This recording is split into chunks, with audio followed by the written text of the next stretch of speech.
Диего Марадона футбол жанкүйерлерінің жүрегінде ерекше орын алатын есім.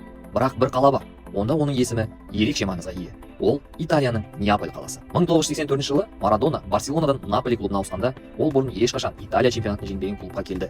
Неаполь бай тарихы мен жанкүйерлерінің футболға деген шексіз сүйіспеншілігі бар қала, өзінің батырын күткен еді. Марадона сол батыр болды. Наполи клубында өткізген 7 жыл ішінде Марадона клубты 2 рет серия А чемпионатының жеңімпазы атандырды. Италия кубогының иегері, Италия суперкубогының жеңімпазы және УЕФА кубогының иегері етті. Әлеуметтік және экономикалық қиындықтарды жеңе отырып, ол неаполитандықтардың үміт пен мақтаныш символына айналды. Неапольдағы Марадона бұл тек спорттық оқиға емес, ол мәдени және әлеуметтік құбылыс. Қаланың тұрғындары оған деген махаббатын сезіндірді. Диего футбол жұлдызынан бөлек неаполитандықтардың болмысының бір бөлігіне айналды. Клубтан кетіп, мансабын аяқтағаннан кейін де оның мұрасы қаланың жүрегінде сақталды. Неаполь көшелерінде оның бейнесі, граффити салынған әртүрлі суреттері кездестіруге болады. Ал Сан-Паулу стадионы Диего Марадона стадионы деп өзгертілді.